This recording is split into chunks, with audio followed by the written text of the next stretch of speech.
Yo sé que ustedes tienen frío, pero ya qué bien que estoy hoy. Bueno, hermanos, es un privilegio, como decía, poder estar con ustedes y compartir. Seguimos con la serie de Isaías. Estamos en el capítulo 12. En esta ocasión solo vamos a ver 6 versículos. Y creo que es regocijante poder meditar sobre la palabra del Señor en el caso de esta porción que nos toca, que es alabanza y cántico al Señor. Yo le puse como título del sermón el canto de los redimidos, porque me pareció que es el cántico que todo cristiano y todo creyente va a tener, o tiene, o debería de tener en su corazón. Entonces, como el tiempo apremia, voy a orar para empezar y que el Señor tome el control de esta mañana y de su palabra. Padre Celestial, Señor, te damos infinita gracias y gloria, Padre, por permitirnos estar acá un día más, meditando sobre tu palabra, sobre los beneficios que hay en ella y sobre el gozo que tenemos en ella. Permite, Señor, que la porción que hoy nos toca meditar, tu Espíritu Santo haga reunir nuestros corazones y que pueda penetrar en ellos, Señor, y mirar la riqueza que hay y poder disfrutar de ella. En esta mañana nos hablará sobre el gozo. Permite que ese gozo, Señor, esté en nuestros corazones. Te lo pedimos, Señor, y úsame, Padre, para poder expresar tu palabra lo más fielmente posible. No toma en cuenta, Señor, mis debilidades y mis dificultades, sino ayúdame, Padre, que tu Espíritu Santo tome el control. En el nombre de Jesús, amén. Hermanos, como leímos ya, son 6 versículos, y antes de empezar, las palabras claves, hoy se me voy a acordar. Miras que pasé repitiéndome a mí mismo todas las cosas que me tengo que recordar antes de empezar, y no empezar así como. Las palabras claves para los niños son Jesús, cantar, salvación, Jehová. En el boletín también están, por si atrás ahí los pueden ver. Jesús, cantar, salvación y Jehová.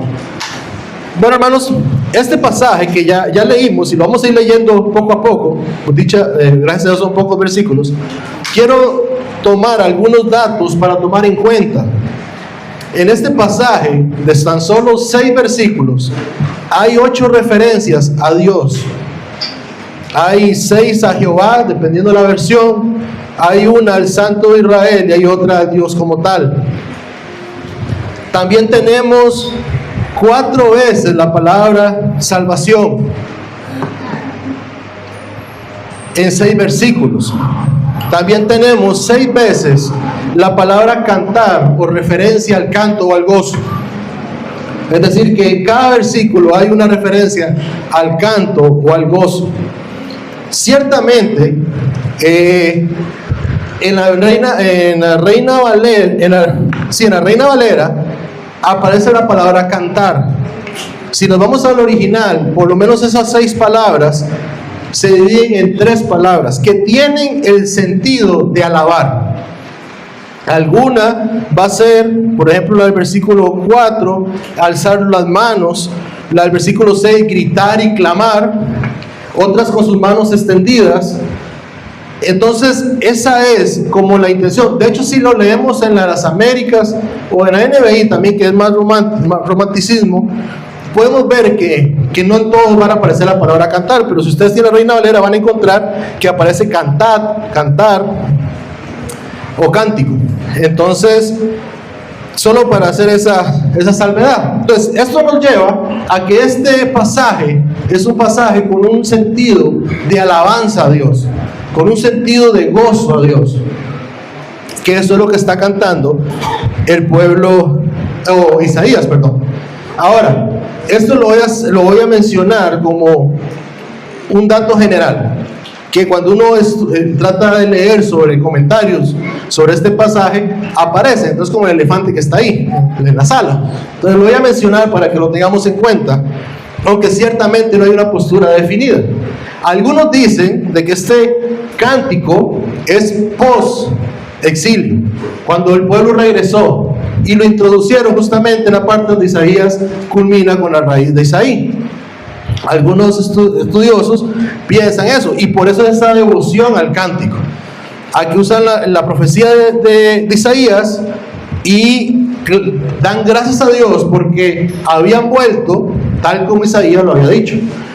Algunos dicen que no, que es parte de la visión que Isaías tenía, y al él ver toda la visión, al ver el hijo prometido, al niño prometido, al Emanuel, al ver cómo Dios, como vimos con el hermano Reinaldo la semana pasada, que del tronco de Isaí iba a salir un brote, y al Isaías ver todo eso, lo único que hubo en su corazón fue glorificar a Dios y animar al pueblo a cantar. Entonces esas son como las dos posturas, que independientemente cuál sea la real, el significado y el propósito del pasaje y la intención del pasaje no cambia. Es alabar al Señor por sus obras, por lo que Él es, y cantar a Él por lo que Él es. Entonces solo lo menciono por si van a ir, lo van a encontrar y lo van a tener. Entonces ahora, para dar inicio, quisiera que meditemos o reflexionemos.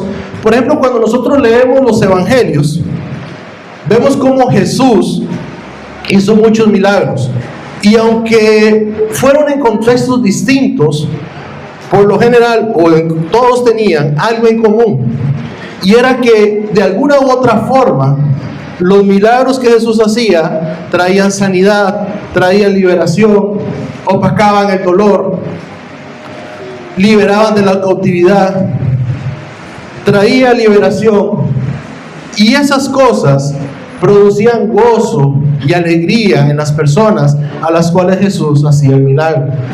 Y ciertamente ese no es el fin del milagro que Jesús hacía. Jesús no hacía los milagros para que la gente se sintiera feliz y gozosa. Jesús hacía los milagros con un propósito mayor. Pero podemos ver que hay una respuesta de las personas inherente en ellos, es alabar a Dios por lo que había hecho con ellos.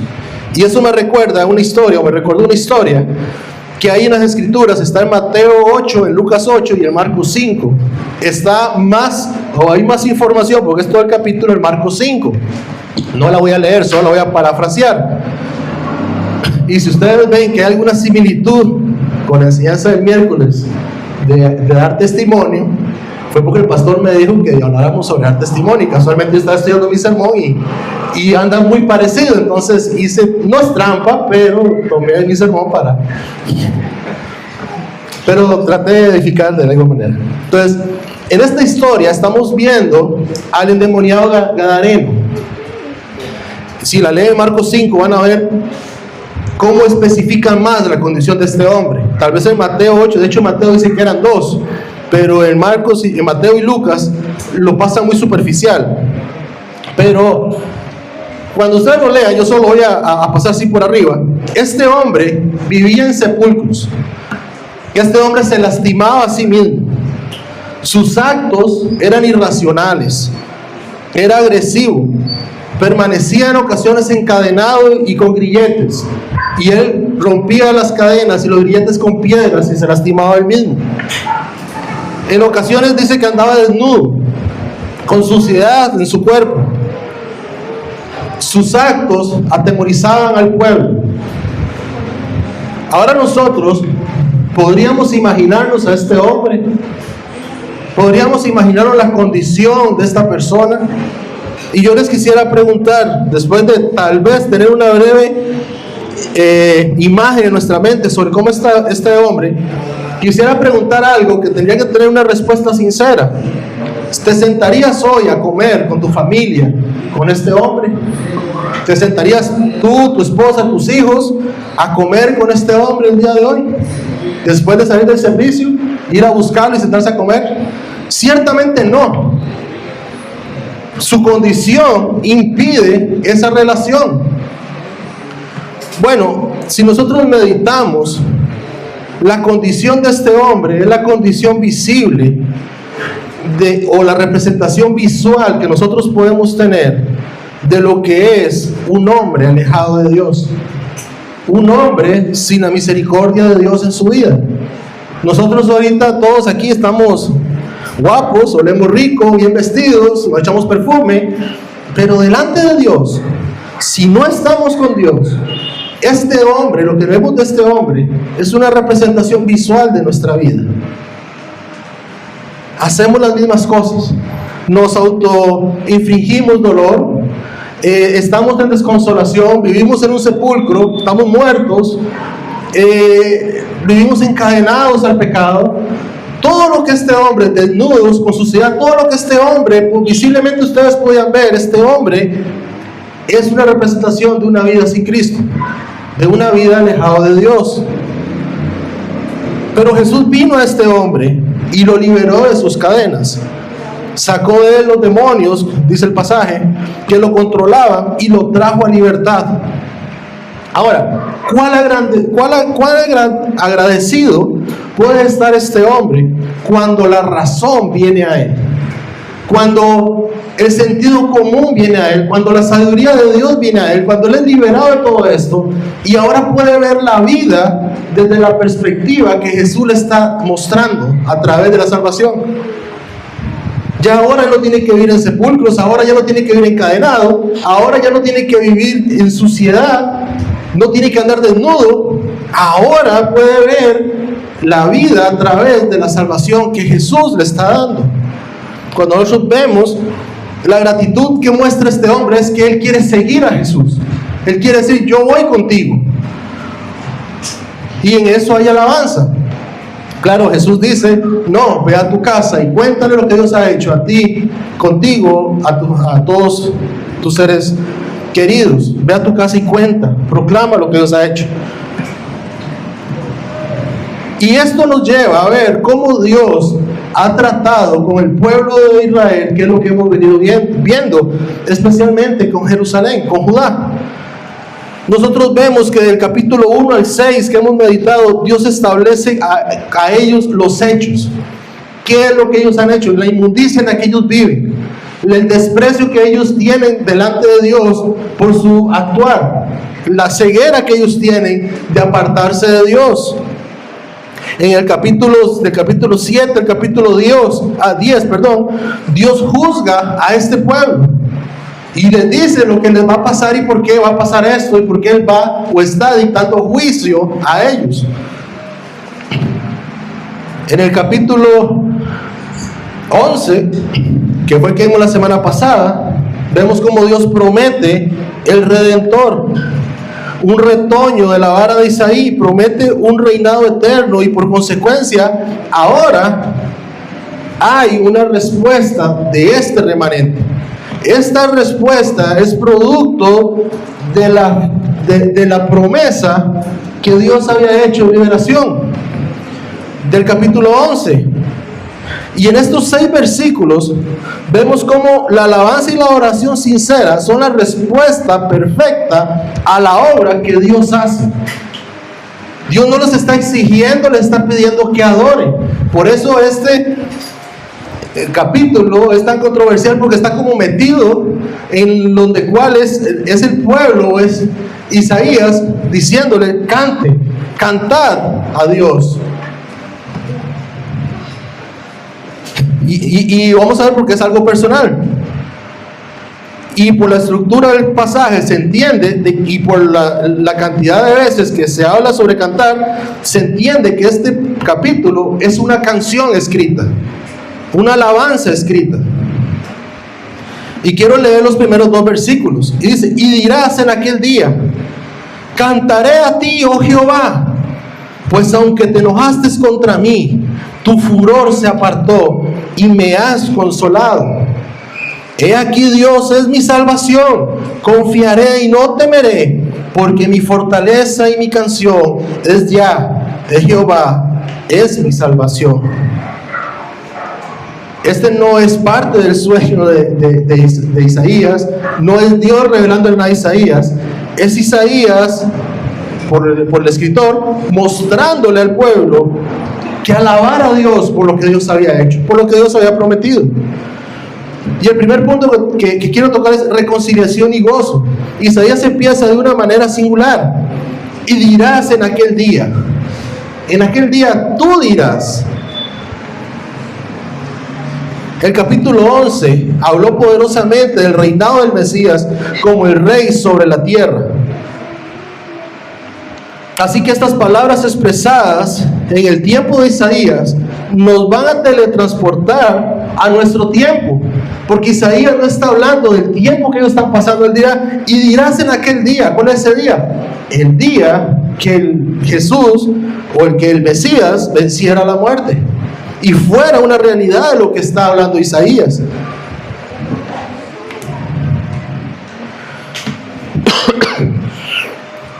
Y podemos decir que ese es el tiempo que se está refiriendo al día que el furor se apartó de nosotros, al día en que el furor se aparte, del furor de Dios se aparta del hombre. Y esto lo podemos entender de dos maneras, de una manera general y de una manera individual. Si yo entiendo aquel día como la forma general, es cuando Cristo viene, muere en la cruz y resucita, venciendo a la muerte para nosotros. A partir de ese día, Jesús vence a la muerte. También aquel día, en ocasiones se refiere a la segunda venida de Cristo, cuando Él venga como Rey. Pero en este pasaje, da a entender, por estar en manera singular y personal, de que este día no es de una forma general, sino de una forma individual y personal. Hermanos, cuando meditamos sobre estos pasajes, nos va a llevar a respondernos, valga la redundancia, una pregunta esencial. Leámoslos, o ya lo hemos leído, pero veamos el versículo 2, porque solo leí, voy a leer el versículo 2. He aquí, Dios es mi salvación, confiaré y no temeré, porque mi fortaleza y mi canción es ya Jehová, es mi salvación. La pregunta que nos cae a nosotros es, ¿realmente Dios me ha consolado? ¿Realmente Dios es mi canción? ¿Realmente este cántico se cumple en mi vida? ¿Realmente mi confianza está en Dios? ¿Realmente mi confianza está en la salvación que Él me brindó a través de Cristo?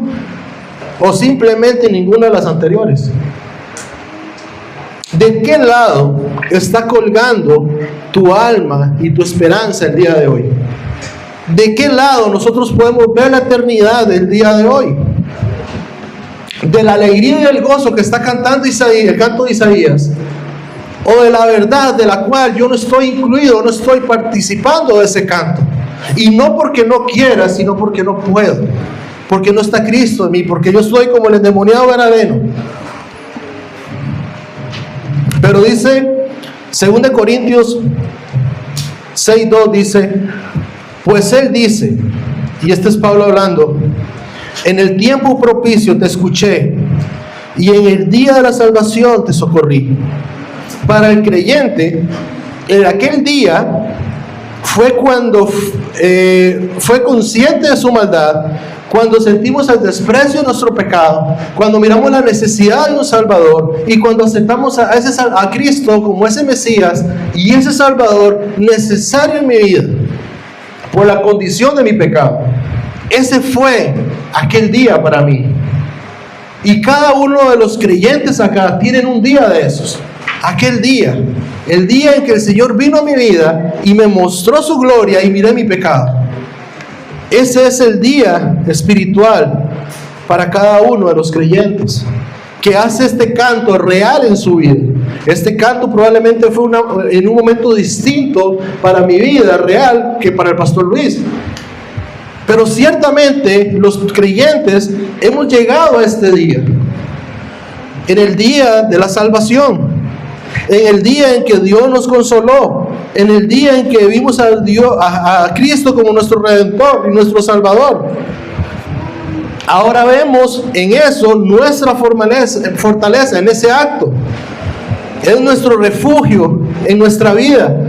Ahora nosotros somos ese cántico o ese canto de Isaías cumplido.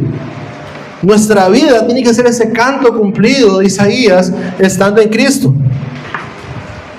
Pero como les dije antes, también está el que aún no ha llegado a ese día. La parte B de 2 Corintios 6:2 dice: he aquí ahora es el tiempo propicio. He aquí ahora es el día de la salvación.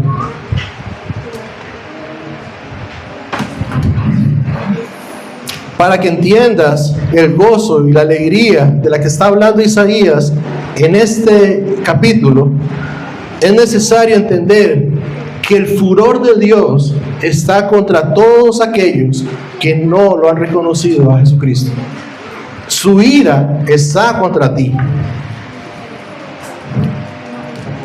Un enfermo de cáncer no puede estar gozoso de sanarse del cáncer si no sabía que tenía cáncer.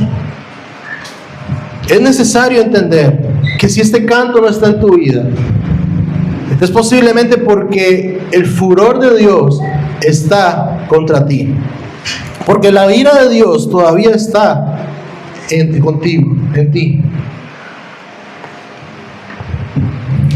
Y definitivamente el canto de Isaías está operando en sentido contrario. Esto no es como cuando nos decían de darle la vuelta a un CD y teníamos un mensaje subliminal. No, pero el canto de Isaías opera en sentido contrario en ti. Vives una vida desconsolada porque no tienes el consuelo del Señor. No hay un verdadero gozo en tu corazón porque Dios no está en ti. Entonces vives un gozo como las publicaciones de Facebook o los perfiles de Facebook. Solo se publica lo bueno, pero no hay nada de lo malo y todo el mundo vive feliz, aunque viven en una tristeza. Así está tu vida sin Dios, porque el canto de Isaías está al contrario de lo que debería ser. Ya no hay un verdadero gozo en tu corazón. La aflicción y la tristeza siempre están haciendo un nido en tu cabeza. Eres débil, eres frágil. Todo cántico de adoración es para ti o para las obras de Satanás y no para Dios. Y no tienes ninguna esperanza de salvación, porque Dios no ha venido a ti. Ves que de esta forma, espiritualmente, no eres, si no has venido al Señor, no eres muy diferente al endemoniado ganadero. Espiritualmente hablando, eres una representación. El endemoniado ganadero es una representación visible de lo que eres delante de Dios.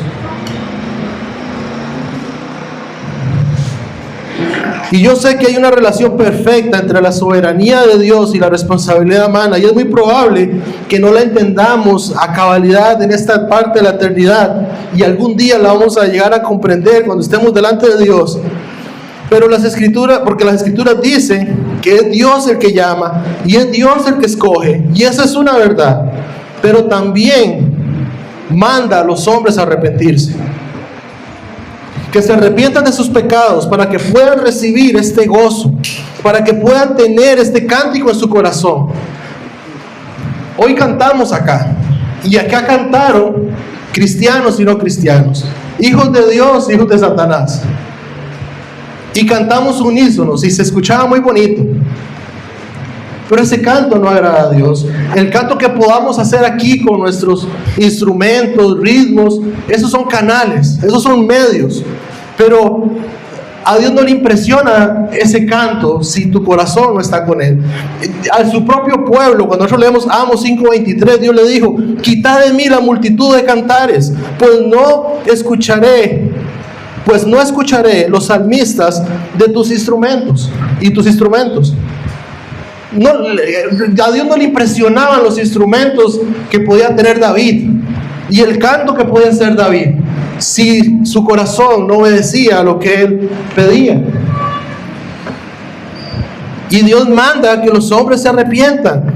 En Hechos 17:30 dice: por tanto, habiendo pasado por alto los tiempos de la ignorancia, Dios declara ahora a todos los hombres en todas partes que se arrepientan. En Juan 3:36 dice: el que cree en el Hijo tiene vida, pero el que no obedece al Hijo no verá la vida, sino que la ira de Dios permanece sobre él. Apocalipsis 22:17 nos dice: y el espíritu de la esposa dice: ven, y el que oye diga ven, y el que tiene sed venga, y el que desea que tome gratuitamente del agua de la vida.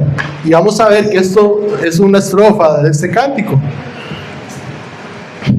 Todo hombre tiene esta invitación o esta necesidad personal, esta responsabilidad de arrepentirse. Y aunque están estas dos verdades, yo hoy me voy a inclinar por la responsabilidad del hombre, y voy a hacer el llamado a la responsabilidad del hombre.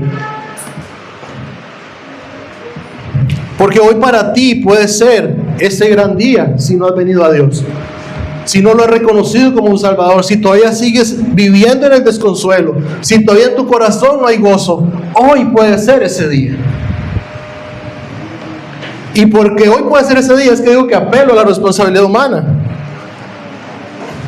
Y cuando tomes esa decisión tienes que saber que es tan importante que no solo en ti habrá gozo, no solo en ti, de ti habrá alabanza verdadera al Señor, sino el capítulo 15 de Lucas se refiere al gozo que puede haber en la salvación, y lo hace de tal manera que dice que hasta los ángeles darán alabanzas cuando un pecador se arrepiente.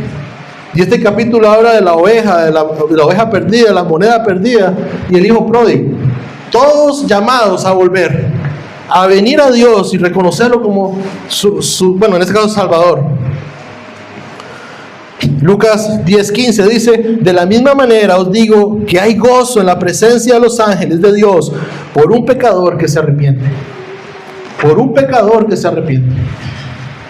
Aquí no está diciendo por un pecador que Dios trae, es por un pecador que toma esa iniciativa de arrepentirse.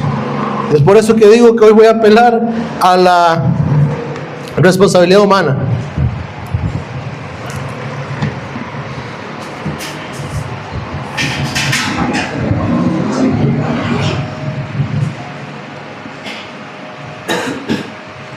No estoy hablando a alguien que está sentado en el parque, o no estoy hablando para alguien que está sentado en un bar esperando ver el clásico de hoy.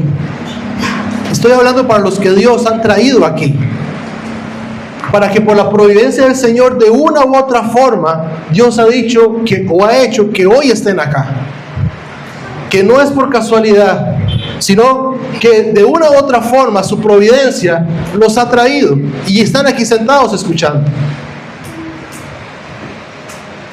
De una forma que quizás me puedan cuestionar, yo les podría decir: Dios ya hizo su parte.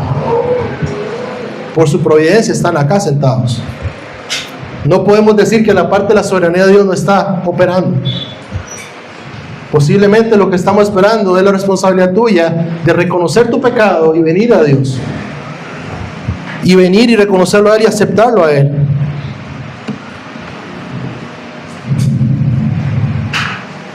Así que si hoy puede ser este día en el cual puedas recibir este gozo y puedas dar alabanza a Dios, reconócelo. Reconócelo.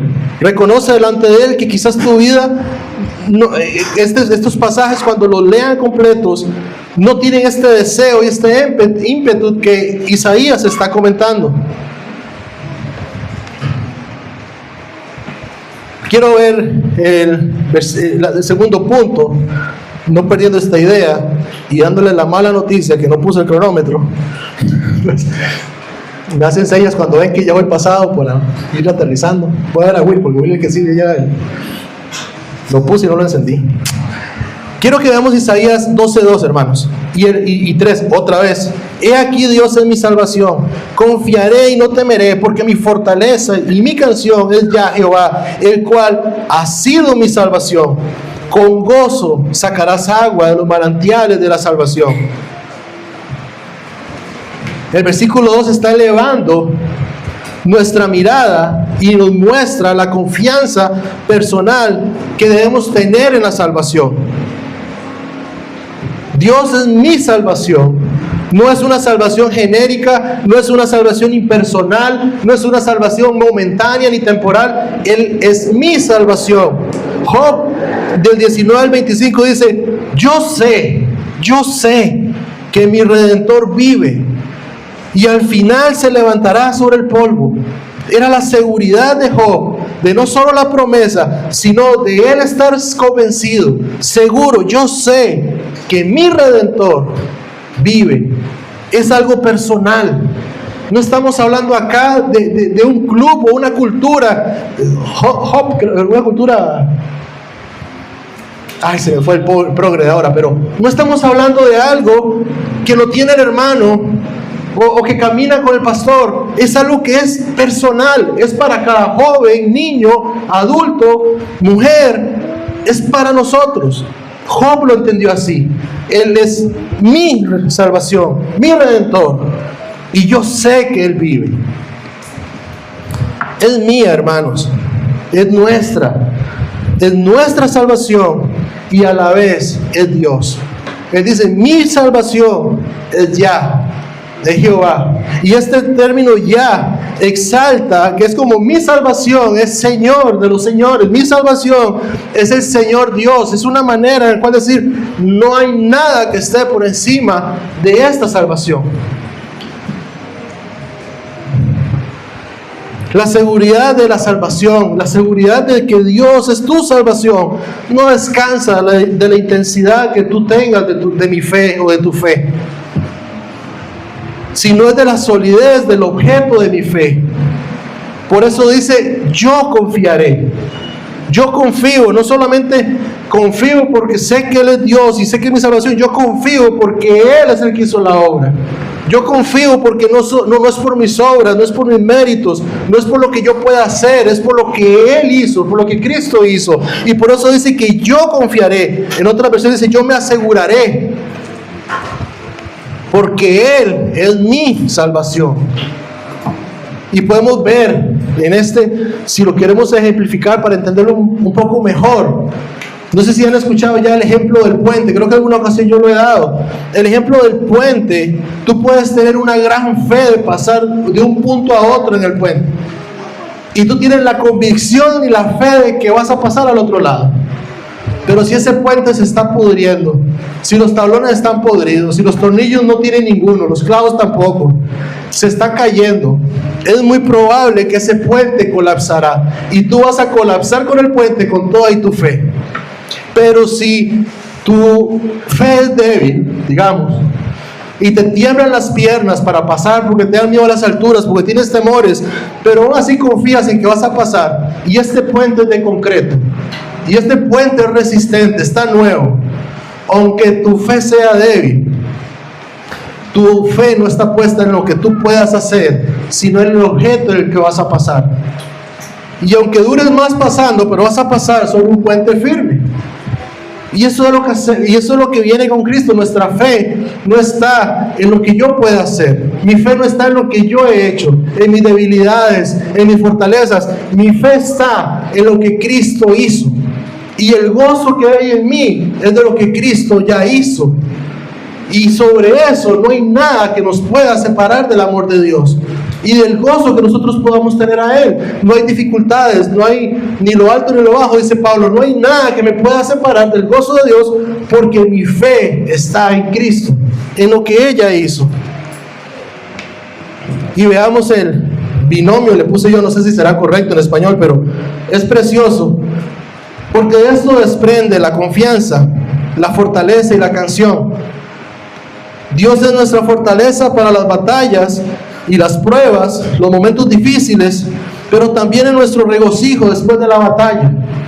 También es lo que cantamos después de la batalla.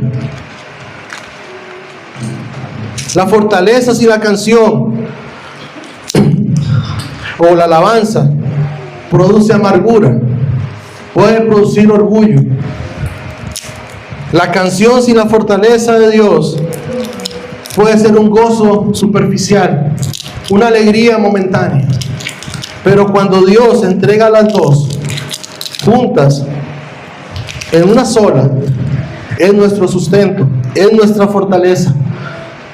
Salmos 28:7 dice: el Señor es mi fuerza y mi escudo, en Él confía mi corazón y soy socorrido. Por tanto, mi corazón se regocija y le daré gracias con mi cántico. Isaías nos enseña esto. Isaías nos enseña que solo Dios puede ser ambas para nosotros: nuestra fortaleza inquebrantable y nuestro canto que se regocija en Cristo, en lo que Él hizo. Y esto trae paz a nuestra alma, esto trae esperanza a nuestra alma. Esto está en el pasado, en el presente y en el futuro. Nos trae paz ahora y nos traerá paz después. Y es ahí donde se abre esta fuente inagotable, a la cual el canto nos invita: vengan. En cualquier momento de debilidad, vengan, saquen agua de esta fuente que nunca se acabará, que es de la salvación. Y aquí recordamos, que los quité porque ya lo había visto con ustedes, pero recordamos cuando Jesús llega a la mujer en el pozo, a la samaritana. Él le dice: si tomas de esta agua que yo te haré beber, no tendrás sed nunca más. Y él hace un testimonio con ella y envía que vayan a testificar, y en ella hay gozo por lo que Jesús hace. Pero Jesús le muestra a ella de que si ella tiene necesidad y tomara de su agua, nunca más tendría sed, porque podría sacar agua de su pozo constantemente, que es para la salvación. Y es ahí donde vamos a entrar al canto de la iglesia. Si ustedes ven, hermanos, la oportunidad y la invitación que hice de reconocer ese gozo del Señor al que no ha venido, es porque este pasaje termina con la iglesia.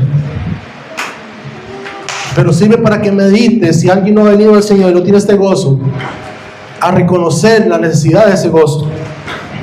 Isaías 12:4 dice: y ahora habla en plural, y diréis. Ahora ya no dirás, ahora todos juntos diremos en aquel día: cantad a Jehová, clamad a su nombre, haced célebres haced célebres en los pueblos sus obras, recordad que su nombre es engrandecido. Ahora, lo que Dios ha hecho, nosotros lo proclamamos, nosotros lo cantamos, nos regocijamos en cada una de sus obras. Imaginémonos por un momento haber sido liberado de la esclavitud. Tú y toda tu familia están esclavos y son liberados. De un pronto a otro, verse atrapado entre el mar y el ejército detrás tuyo, queriendo matarte. Y matará a cada uno de tus hijos, a cada uno de tus seres queridos. Tus fuerzas no son suficientes para salvar ni tu vida, ni la vida de los tuyos. Todos van a morir. No puedes avanzar porque tienes un mar enfrente. No puedes retroceder porque el ejército viene tras de ti. Pero en medio de eso, en medio de la debilidad humana, Dios abre el mar. Dios abre el único impedimento que estaba entre ellos y la vida, que era el mar.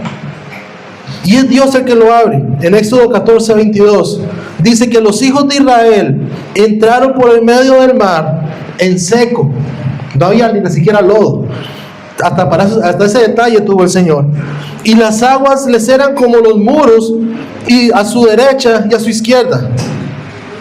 Y no solo queda ahí. Al pasar al otro lado, estas personas vieron para atrás y vieron cuando pasó el último de los israelitas, el último del pueblo de Dios. Ninguno se quedó atrás.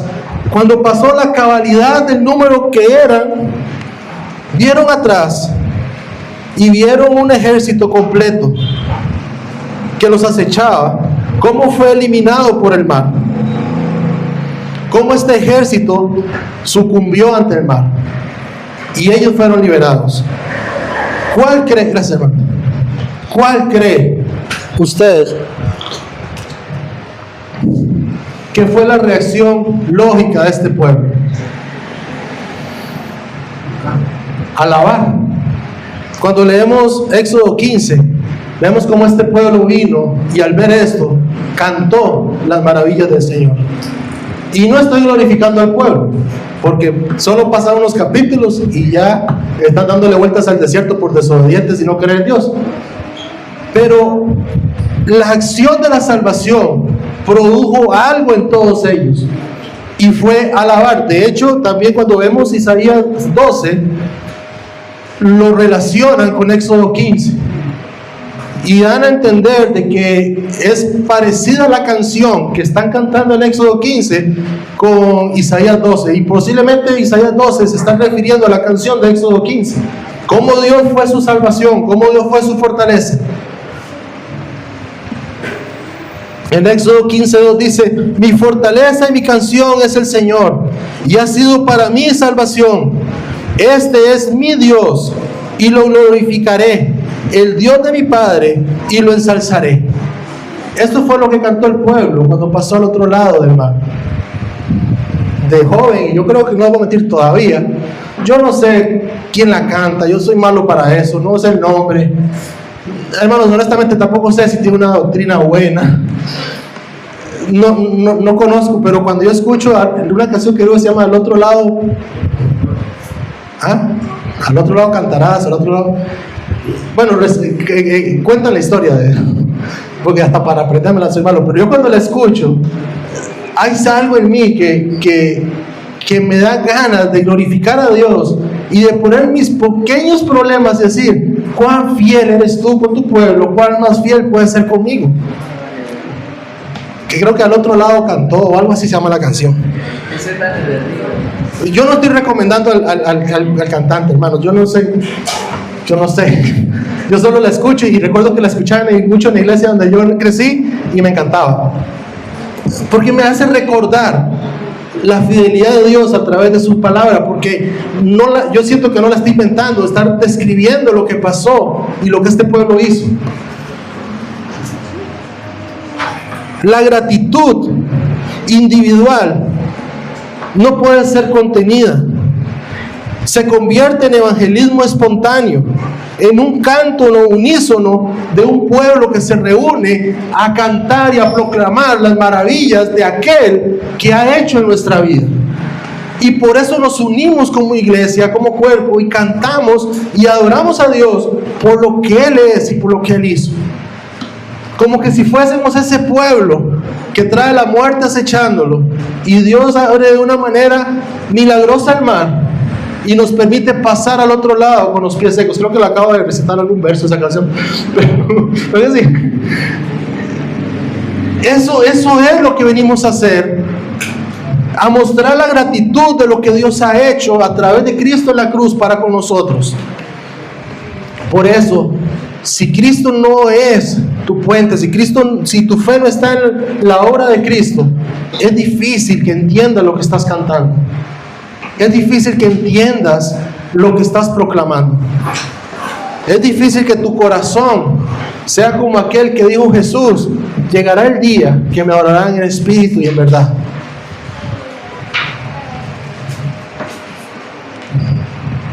El versículo 5 dice: cantad salmos a Jehová, porque ha hecho cosas magníficas. Sea sabido esto por toda la tierra. Nuestro canto, nuestra alabanza, es para que otros vean lo que Dios también ha hecho en nosotros. Es para que Dios vea la obra de redención que Él ha hecho. Nosotros somos comisionados a hacer notorias sus obras. ¿Cuáles obras? La obra máxima, que es de salvación, que fue en la cruz, y también todas aquellas que se desprenden por añadidura de ella. Nosotros hemos venido al Señor y alabamos al Señor como matrimonio, y Dios bendice nuestro matrimonio, y alabamos a Dios porque Dios bendijo nuestro matrimonio. ¿La bendición de nuestro matrimonio era el fin? No, fue la salvación que nos dio. Pero la añadidura de nuestro matrimonio es alabanza también para Dios. Cuando nosotros somos obedientes y disciplinamos, instruimos a nuestros hijos, y Dios nos bendice con hijos obedientes. ¿El fin era la obediencia de los hijos? No, era la salvación, pero lo otro es añadidura. Cuando nuestras finanzas están ordenadas y damos gloria a Dios porque nos ha bendecido y tenemos finanzas ordenadas. ¿El fin de Cristo eran las finanzas? No, era la salvación. Pero damos alabanza y gloria de nuestras finanzas porque son añadidura de lo que Él ya hizo. Y aún en medio de la necesidad, que es lo que miramos aquí donde está haciendo trampa, en medio de la necesidad, y Dios nos da fortaleza. ¿El sacrificio de Cristo fue para darme fortaleza ante una enfermedad? No, fue para la salvación, pero la fortaleza en medio de la enfermedad es la añadidura que Dios nos da. Y eso lo cantamos, y las personas pueden llegar y decir: ¿cómo es que tienes tanta paciencia? Porque no saben cómo explicarlo en medio de esta dificultad. ¿Cómo es que tu matrimonio es diferente en medio de esta sociedad? ¿Cómo es que tus hijos son diferentes en medio de esta sociedad? ¿Cómo es que tu vida o tus principios son distintos en medio de esta sociedad? Posiblemente van a ver tu cántico y vas a poder venir y proclamar al Señor por lo que Él ha hecho. Pero es notorio, porque dice: cantad salmos a Jehová, porque Él ha hecho cosas magníficas. Sea sabido esto por toda la tierra. Pablo escribió, y lo leí la vez pasada y me encanta y lo voy a leer esta vez. Pedro escribió, 1 Pedro 2:9: mas vosotros sois linaje escogido, real sacerdocio, gente santa, pueblo adquirido, para que anunciéis las virtudes de aquel que os llamó de las tinieblas a la luz admirable. Eso fue para lo que Dios nos ha llamado y nos ha comprado. Recordad pues que su nombre es engrandecido. Nosotros no engrandecemos nada o no hacemos nada para engrandecer su nombre. Su nombre ya es santo, su nombre ya es engrandecido, su obra ya fue hecha. Nosotros lo que hacemos es adorar y alabar ese nombre.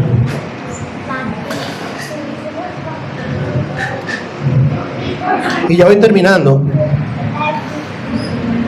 Y veamos esta evidencia. En el versículo 6 dice: alabad, gritad, proclamad. En las Escrituras existen instrucciones directas de parte de Dios de cómo hacer algunas cosas, o de cómo comportarse, o de cómo a Él le agrada hacer algo. Por ejemplo, Él pone la receta del incienso, las instrucciones de la comida, de la vestimenta, de cómo adorarlo, hasta la arquitectura del templo. Él lo estipula cómo hacerlo. Pero ciertamente, y quiero que me entiendan el punto, porque no estoy diciendo que no exista, solamente que es muy difícil encontrar, para no decir no existe, directamente una orden, una ordenanza que exija de parte de Dios el ser alabado, el que lo alaben con cánticos y con instrumentos, lo que sea. Es difícil encontrar. Dios regula hasta la adoración a Él, pero la alabanza, cuando nosotros leemos, por ejemplo, Deuteronomio, cuando el mismo Dios regula la alabanza, en dónde lo iban a hacer, y le llama donde ustedes levanten sus manos, está regulando algo que ya salía del hombre. No está diciendo: ustedes tienen que venir y cantarme, ustedes tienen que venir y alabarme. Directamente. Vemos los salmos que dicen: todo lo que respire, alabe al Señor. El salmista mira la grandeza del Señor y dice: he visto la grandeza del Dios, que lo último que yo puedo sacar, la conclusión es que todo lo que respire tiene que alabar al Señor. Pero no lo está mandando directamente a Dios. Es el punto que quiero como tocar. Porque la actitud de la ingratitud del hombre de no alabar a Dios, o de la indiferencia, no es producto de nuestro diseño original, es producto del pecado de nuestra vida. La alabanza es parte del hombre, como el maullar es para un gato, o como el nadar para un pez. La alabanza, o el cantar para un pajarillo, la alabanza es para el hombre, intrínseca, está en él. Dios en Génesis dijo que nos hizo a su imagen y a su semejanza. Nosotros estamos hechos para alabar, para reconocer la grandeza y la obra de Dios.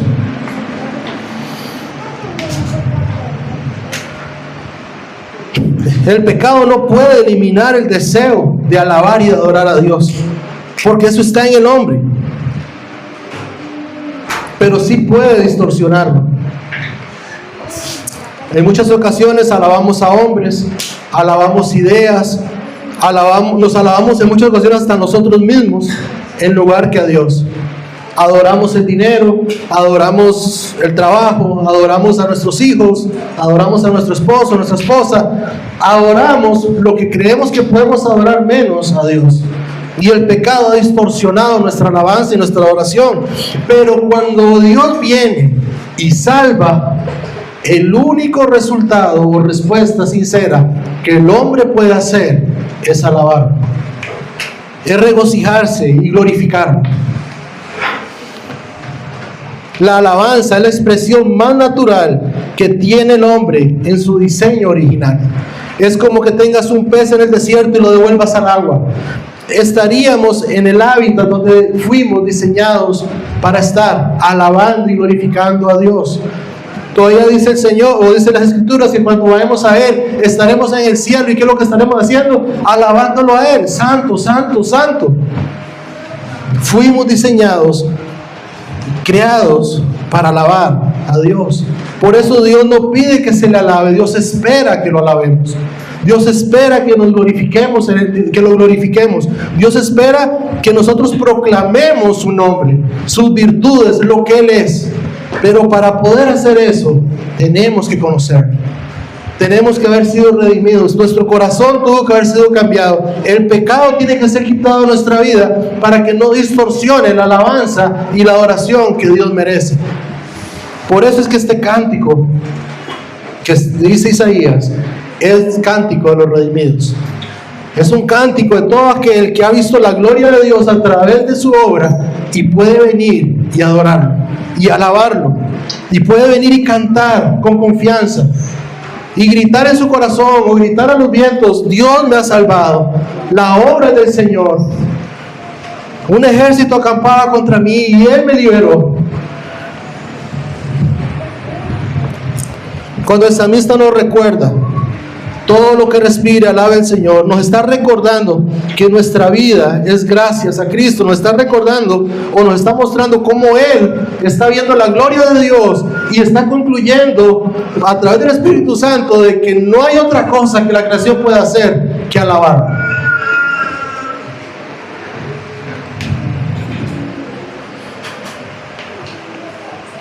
Efesios 1:11 dice: también hemos obtenido herencia, habiendo sido predestinados según el propósito de aquel que obra todas las cosas conforme al consejo de su voluntad.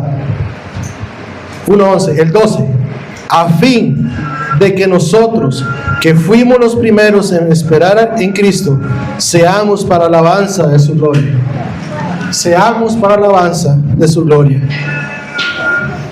Como conclusión, hermanos, Isaías 6, el versículo 6 del capítulo 12, dice: clama, grita de júbilo, habitante de Sión, porque grande es en medio de ti el Santo de Israel. Por eso decía que este es un mensaje para la iglesia. Habitante de Sión, habitante del nuevo pueblo, comprado por la sangre de Cristo, nación santa, redimido por su sangre y parte del nuevo pacto. Alaba a Dios porque Él es grande y para siempre es su misericordia. Clama y grita. Y hermanos, aquí, solo porque yo creo que hay otro elefante en la sala, no estamos hablando de instrumentos, de gritos, de desorden. Estamos hablando de, como Jesús dijo, que lo adorarán en espíritu y en verdad. Lo harán de una forma que tu alegría será incontenible, de que tu gozo será incontenible, que a pesar de la prueba o en medio de la prueba prevalecerá el gozo de la salvación de Dios. Y yo sé que muchas veces es difícil, muchas veces en medio de la prueba nos hundimos y en ocasiones el agua nos quiere pasar por arriba y Dios nos mantiene aún a flote, pero en medio de la prueba Dios dice que su gozo va a estar en nosotros y vamos a cantar por eso. Por eso es que nuestra fortaleza es en Él. Confía en Él, que has empezado a vivir la vida eterna. Amén, hermanos. Dios bendiga.